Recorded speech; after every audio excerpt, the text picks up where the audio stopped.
तो जैसा कि पिछले एपिसोड में हमने देखा था, अब यहाँ पर एक ओल्ड मैन आए रहते हैं जो कि इस बच्चे से पूछने लगते हैं। बेसिकली इसको हाथ में उठा लेते हैं और ये बच्चा भी नहीं था कि मुझे उस बंदे के बारे में और इन्फॉर्मेशन दो। ये बेसिकली वांगलिंग के बारे में इन्फॉर्मेशन चाहते थे। अब आगे और इनकी ऑरा को देखकर लोग इतना तो समझ जाते हैं कि शायद नास एंड सोल लेवल के एक्सपर्ट है। अब ओल्ड मैन के प्रेशर के कारण ये बंदा फाइनली हर एक चीज़ बताना शुरू करता है और बताता है कि ये जो बंदा है ये फाइटिंग एवल सेक्ट में गया था और उनके पूरे साम्राज्य को हिला के रख दिया। पर ये इसके जवाब से खुश नहीं होते और इसे पलक झपकते मार देते। अब यहाँ पर एक और बंदा था जो कि कोर फॉर्मेशन के अर्ली फेज में था। ये उसे बुलाते हैं और ये जो बंदा था इसका नाम जूमू था। अब इससे ओल्ड मैन पूछते हैं कि तुम्हारी ऑरा थोड़ी अलग ही लग रही है, शायद तुम डर रहे थे, तो शायद तुमने उस बंदे को देखा होगा। जूमू हाँ में सर हिलाता है। ओल्ड मैन अब इससे पूछते हैं कि उसका कल्टीवेशन लेवल क्या था। जूमू अब तुरंत ही बताता है कि कोर फॉर्मेशन का अर्ली फेज और उसके पास दो ट्रेजर्स थे। एक तो उसका फ्लाइंग स्वॉर्ड जो कि टेलीपोर्ट कर सकता है। ओल्ड मैन भी इस समय इसकी बातों को ध्यान से सुन रहे थे, पर ओल्ड मैन इनको मतलब ये वाली बात बोर मारती है तो ये फिर से वाइन पीने लगते हैं। अब जूमो बोलता है दूसरा था कि वो एक पावर यूज करता था जहाँ पर रेड लाइट दिखता था और रेड लाइट के घेरे में जो भी आता था उसकी बस हड्डी बसती थी। अब ये बात सुनते ही ओल्ड मैन इस जूमो को पकड़ता है और पलक झपकते ये 1000 किलोमीटर दूर आ जाते हैं। अब इस प्रकार के पावर को देखकर लोग कंफर्म हो जाते हैं कि ये बंदा जो भी था नासेंट लेवल का कल्टीवेटर है। अब जूमी ने गाइड करता है और फिलहाल ये शांग गुआनवो जहाँ पे रहता था वहाँ पे पहुँच जाते हैं। अब शान गुआनवो इसका जो ब्लड इसेंस था ये वांगलिंग के पास था। अब गुआनवो की बॉडी से ये ओल्ड मैन एक और इसेंस ब्लड निकलवाता है और उसके थ्रू वांगलिंग कहाँ पर होगा ये लोकेशन को शायद ढूंढ पा रहा था। वहीं दूसरी तरफ वांगलिंग ये ली मुआन को लेकर काफ़ी दूर जा चुका था। सी ऑफ डेविल्स के अंदर एक बार फिर से एंटर कर गया था। मतलब पहले आइलैंड पे था सी ऑफ डेविल्स वाले एरिया में, पर अब ये ट्रैवल कर रहा था। अब जैसे जैसे आगे बढ़ते हैं फॉग और भी ज़्यादा डेंस होते जाता है और मूव के हिसाब से, क्योंकि ये जो फॉग रहता था एक समय आने के बाद फिर से पानी में बदल जाता था, तो शायद ये वही समय था। मूव थोड़ा सा अलग फील करती है कि वांगलिंग ज़्यादा कुछ बोल नहीं रहा है। ये पूछती भी है पर वांगलिंग अभी कुछ बताता नहीं है। ये और ज़्यादा स्पीड अपनी बढ़ा चुका था क्योंकि वांगलिंग को अंदाजा हो गया था कोई तो है जो कि काफ़ी पावरफुल है और इसकी तरफ काफ़ी तेज़ी से बढ़ रहा है। वांगलिंग यहाँ पर स्पिरिचुअल लिक्विड पीता है और भी ज़्यादा अपनी स्पीड ये बढ़ा लेता है। मूवान को भी अंदाजा होने लगता है ये भी कुछ फॉर्मेशन बना के रास्ते में फेंकने लगती है। वांगलिंग अब मूवान को देखकर हल्का सा स्माइल करता है बट वैसा नहीं था। वांगलिंग काफ़ी आगे आ चुका था। इधर उस ओल्ड मैन को फिर से दिखाया जाता है जिनके हाथों में एक हरे रंग का वो जो चाइनीज लोग लेके चलते हैं जिन्हें हम गॉड बोलते हैं वो लेकर के आगे बढ़ रहे थे। अब इस गॉड का साइज बड़ा हो जाता है और ओल्ड मैन इस पर बैठ करके काफ़ी तेजी से इस पानी में ट्रैवल कर सकते थे। समय के साथ अब वांगलिंग सी ऑफ डेबल्स के काफ़ी बाहर आ चुका था। ये तुरंत ही फ्लाइंग स्वॉर्ड निकालता है और मूवान को लेकर यहाँ से आगे निकल जाता है। इधर इस ओल्ड मैन को जब ये आगे बढ़ रहे थे अचानक से एक और अटैक कर देती है। ये हैरान थे। बेसिकली वांगलिंग ने जाते जाते यहाँ पर ट्रैप बनाया था और हल्का सा इनके चेहरे पे ब्लड आ जाता है और ये समझ जाते हैं ये जो भी बंदा है काफ़ी बोल्ड है। अब वांगलिंग और मूवान बेसिकली इनका जो कंट्री था हाउफैन यहाँ पहुँच चुके थे। हाउफैन मानो यहाँ पर अब कोई रहता ही ना हो, पूरा जगह वीरान हो चुका था उन फायर बीस्ट के वजह से, क्योंकि वांगलिंग का ये जो डिफाइंग बीट था इसने यहाँ के फायर स्पिरिट को एब्जॉर्ब कर लिया था, जिसकी वजह से ये फायर बीस्ट काफ़ी गुस्से में थे। अब वांगलिंग ने वो जो ट्रैप वाला अटैक किया था ये इसके तलवार का अटैक था, तो इस तलवार में हल्का सा ब्लड लगा रहता है। इसे वांगलिंग देखता है और एक डेंस स्पिरिचुअल एनर्जी ये फील कर सकता था इस ब्लड के अंदर। और ये जो ब्लड था फिलहाल वांगलिंग इसे एक अपने जेड बॉटल में रख लेता है। अब आगे बढ़ते बढ़ते हाउफैन यूनियन यानी जहाँ पर कई सारे हाउफैन के लोग जो बैटल कर रहे थे ये उस तरफ पहुँचने वाले थे। वांगलिंग यहाँ पर आने के बाद मूवान से कहता है अब मैं तुम्हें यहाँ पर ड्रॉप कर दूंगा। मूवान इससे कहती है क्यों ना तुम मेरे साथ मेरे लाउहे सेक्ट चलो, वहाँ पर तुम थोड़ा छिप सकते हो। वांगलिंग बोलता है नहीं, ज़रूरत नहीं है। थोड़ा सा हेजिटेशन तो इसको भी होता है, पर जाने से पहले मूवान का जो सोल इसेंस ब्लड था ये इसको वापस कर देता है। पर वापस करने से पहले हल्का सा अपना जो इसका जी रियल्म का पावर था ये इसमें डाल देता है और बोलता है इन 3-4 सालों के लिए बहुत शुक्रिया। मैंने तुम्हारे सोल इसेंस ब्लड में अपना डिवाइन सेंस छोड़ा है। कोई भी बंदा अगर नासेंट सोल लेवल के नीचे है यानी कि कोर फॉर्मेशन, तो वो तुम्हें कुछ नहीं कर पाएगा। मूवान के चेहरे पर एक कॉम्प्लिकेटेड एक्सप्रेशन था और ये पूछती है क्या फ्यूचर में हम मिलेंगे। वांगलिंग अब जवाब नहीं दे पाता है, पर इस दौरान अपने बैग से कुछ तो निकाल करके ये मूवान को देता है। ये था वही पेल फर्नेस और मूवान भी ऐसे कई सारे बॉटल्स जो कि इसने पेल्स के बनाए थे वांगलिंग को दे देती है। वांगलिंग जाने से पहले फिर से इसकी तरफ देखता है कि 4 साल पहले मैंने तुमसे कहा था कि मैं तुम्हें सेफली छोड़ दूंगा और मैंने अब तुम्हें यहाँ पर पहुँचा दिया है। और ये हाउफेन यूनियन की तरफ आगे बढ़ जाता है। पर इधर मुवान चिल्लाती है कि मैं आज तक 4 साल आपके साथ रही, आपका नाम भी नहीं जानती हूँ। और एक फॉर्मेशन भी ये वांगलिंग को पास करती है कि इससे आप थोड़े समय तक सुरक्षित रह सकते हो। वांगलिंग भी इसका नाम नहीं जानता था, पर इसने इसमें एक लेटर छोड़ा था जिसमें वांगलिंग को इसका नाम पता चल जाता है। वांगलिंग यहाँ पर हेवन डिफाइंग बीट को यूज करता है और यहाँ से मानो गायब सा हो जाता है, यानी किसी को पता नहीं कि वांगलिंग गया कहाँ पे। पूरा इसका जो इसेंस था यानी डिवाइन सेंस से भी कोई इसको अब ढूंढ नहीं सकता था, क्योंकि वांगलिंग क्या सोच रहा था कि भाई 100 दिनों तक ही लोग इसे मार सकते हैं, और अगर इतने दिनों तक ये हेवन डिफाइंग बीड में छिपा रहा तो कोई भी किसी के माई के लाल में दम नहीं कि वो इसे ढूंढ पाए।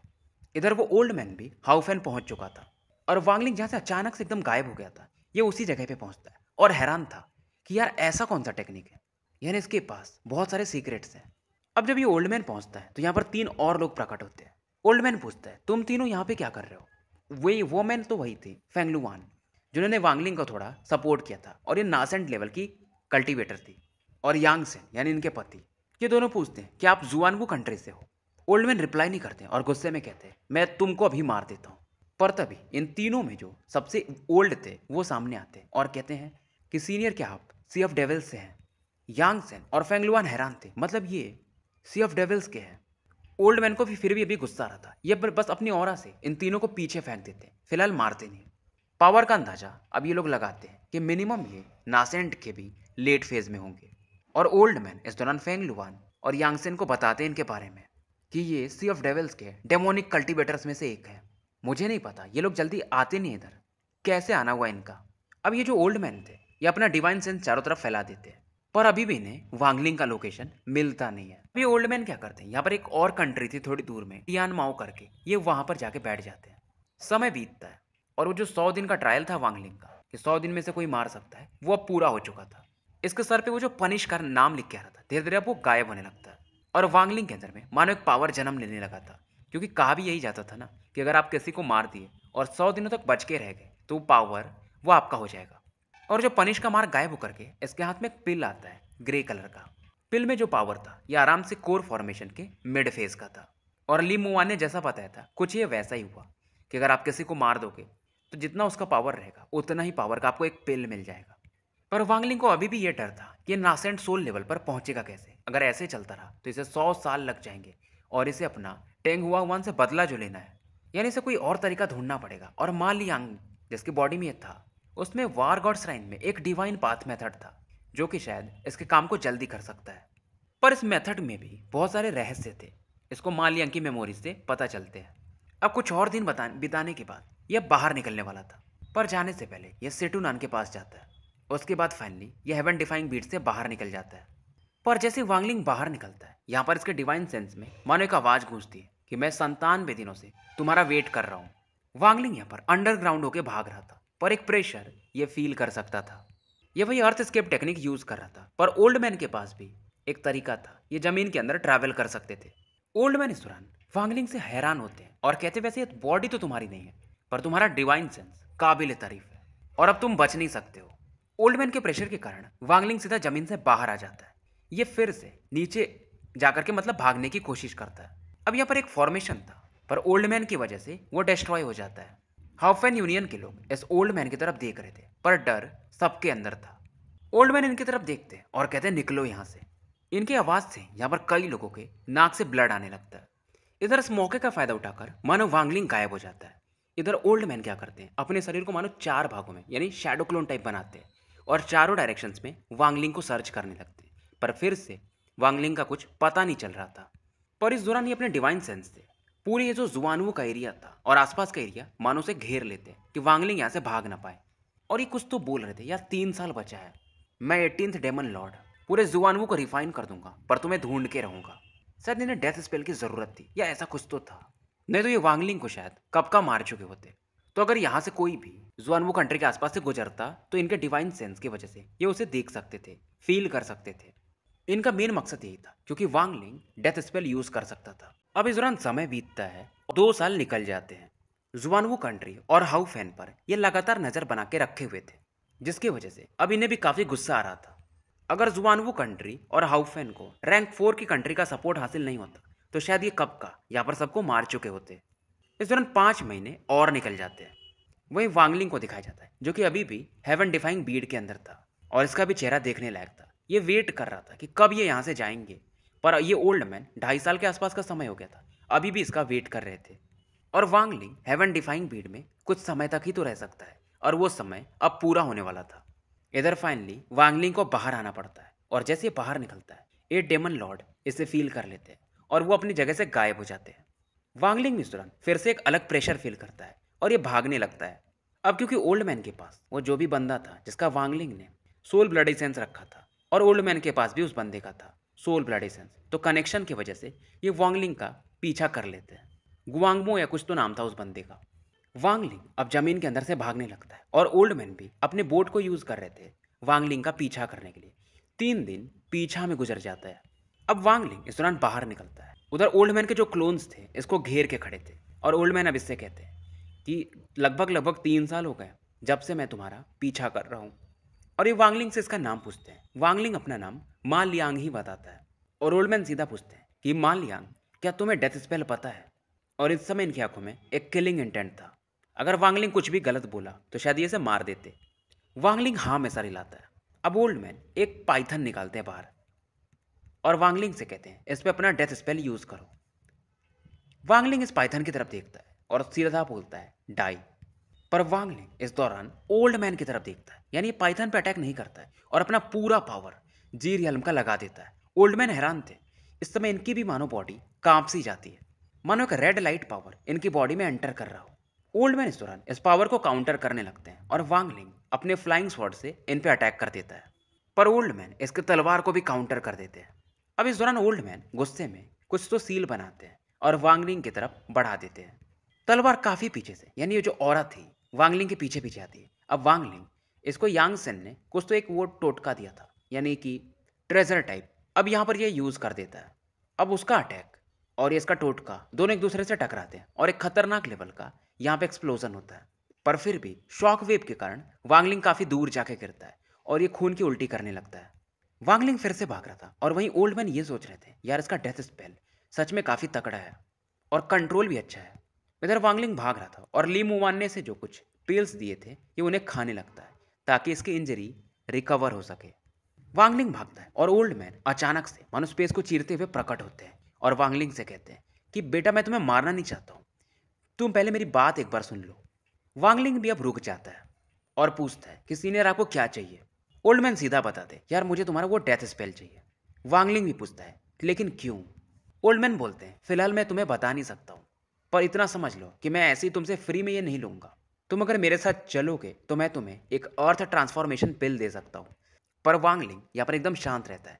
अर्थ ट्रांसफॉर्मेशन पिल ये जानता था ये काफ़ी रेयर चीज़ होती है, अगर वांगलिंग इसे खा ले तो ये आराम से, जैसे कि अभी ये कोर फॉर्मेशन के अर्ली फेज में है तो सीधा मिड फेज में एंटर कर सकता है। वांगलिंग अंदाजा लगा रहा था कि शायद ये ओल्ड मैन या तो नासेंट के लेट फेज में है या फिर ये सोल फॉर्मेशन स्टेज पर एंटर कर चुके हैं। वांगलिंग भी दिमाग लगाता है कि यार ये ओल्ड मैन मुझे आराम से मार सकते हैं, पर कुछ तो बात है। और वांगलिंग इस दौरान ओल्ड मैन को मना करने लगता है। ओल्ड मैन यहाँ पर अपनी ऑरा रिलीज करते हैं और वांगलिंग इस समय मानो एक केज में ट्रैप होने लगता है। वांगलिंग हालांकि इस केज को भी रजिस्ट कर ले रहा था और ओल्ड मैन भी कहते हैं क्या तुम्हें लगता है मैं तुम्हें मार नहीं सकता हूँ? वांगलिंग अब हंस के कहता है कि एक ट्रांसफॉर्मेशन पिल से कुछ नहीं होगा। ओल्ड मैन यहाँ पर ये जो केज बनाए थे इसे लूज कर देते हैं और पूछते क्या चाहिए तुम्हें। वांगलिंग पूछता है कि आप मुझे जहाँ लेके जाने वाले हो वो प्लेस कितना डेंजरस है। ओल्ड मैन भी हंसते हैं, ये सीधा बोलते हैं जहाँ पर मैं तुम्हें लेके जा रहा हूँ वहाँ पर नासेंट लेवल के अर्ली फेज के बंदे 90% मारे जाते हैं, मिड फेज वाले थोड़ा सर्वाइव कर लेते हैं। उस जगह पर बस नासेंट के लेट फेज या स्यूडो सोल फॉर्मेशन के बंदे ही सर्वाइव कर सकते हैं। हाँ लेकिन वहाँ पर अगर कोई सर्वाइव कर जाए तो उसे बहुत सारे मेथड्स पिल्स वगैरह मिल सकते हैं। खतरे काफ़ी ज़्यादा हैं पर क्योंकि तुम मेरे साथ हो तो तुम्हें कुछ नहीं होगा। वांगलिंग सोचता है पर अभी भी इसे इन पर 30% ही भरोसा था। ओल्ड मैन कहते ठीक है मैं तुम्हें एक नासेंट फॉर्मिंग पिल दे सकता हूँ, अब कैसा लगा? वांगलिंग ने इसके बारे में भी मुवान से सुना था कि नासेंट पिल की मदद से किसी भी बंदे का नासेंट सोल बनने के चांसेस काफ़ी बढ़ जाते हैं। वांगलिंग अब मान जाता है। अब ओल्ड मैन इससे पूछते हैं कि वो 2 बार तुम गायब से हो गए थे वो कैसे किया था तुमने? वांगलिंग इनकी तरफ देखता है पर कुछ बताता नहीं है। समझ जाते हैं ओल्ड मैन कि ये बताएगा नहीं, फिलहाल मैं इससे अपना काम करवा लेता हूँ। अब ये वांगलिंग को लेके जाने वाले थे, पर इस दौरान ये वांगलिंग पर एक डिवाइन सेंस मार्क करते हैं और बोलते हैं मैं तुम्हें कुछ करूंगा नहीं। वांगलिंग भी जानता था, पर वांगलिंग जाने से पहले कहता है कि मुझे हाउफेन में एक काम है। ये भी पूछते हैं कि क्या। अब वांगलिंग बोलता है कि क्या आपने वॉर गॉड श्राइन के डिवाइन पाथ के बारे में सुना है। ओल्ड मैन भी कहते हैं हाँ सुना तो है, उससे किसी भी बंदे का नासेंट सोल लेवल में पहुंचने के चांसेस बहुत बढ़ जाते हैं, पर तुम्हें यहाँ पर ओरिजिनल डिवाइन पाथ नहीं मिलेगा। तुम्हें रैंक 4 की कंट्री जाना पड़ेगा, टियान गांग में, क्योंकि यहाँ पर जो ओरिजिनल मेथड था उसे कोई लेके गया। अब वांगलिंग की बात ये मान जाते हैं। वांगलिंग इधर आगे बढ़ता है और ये भी इसे फॉलो करते हैं। आगे में फेंगलुआन से वांगलिंग की मुलाकात होती है, जो कि वॉर गॉड श्राइन की ही थी। फेंगलुआन भी हैरान थी, अच्छा तो ये ओल्ड मैन इस वांगलिंग को फॉलो कर रहे हैं। और फेंगलुआन भी हैरान थी, क्योंकि वांगलिंग अब कोर फॉर्मेशन के अर्ली फेज में था। और ये वांगलिंग से पूछती क्या चाहिए तुम्हें। वांगलिंग बोलता है मुझे वो डिवाइन पाथ मेथड देखना है। और क्योंकि वांगलिंग यहीं का डिसाइपल था तो फेंगलुआन मान जाती है। और ये मेन रीज़न ये था, वांगलिंग इन्हें इसलिए लिए लेकर आया था ओल्ड मैन को, ताकि यहाँ पर इसे कोई मना भी नहीं करेगा, क्योंकि ओल्ड मैन पावरफुल थे और ओल्ड मैन भी समझते थे कि ये लड़का काफ़ी दिमाग लगाता है। और ये वांगलिंग से जाने से पहले कहते हैं मैं तुम्हारा यहीं पे वेट करूंगा, अगर तुम्हें कुछ भी हुआ तो मैं इस पूरे एरिया को ही उड़ा दूंगा। और ओल्ड मैन भी अब वांगलिंग को वांगलिंग ही बुलाने लगते हैं, क्योंकि नाम तो अब वांगलिंग इन्हें भी बता चुका था। और वॉर गॉड श्राइन वालों को भी अब इसका नाम पता ही चल चुका था, मेन जो लोग थे। तो स्टोरी यहीं समाप्त करते हैं और मिलते हैं फिर कल एक नए वीडियो के साथ।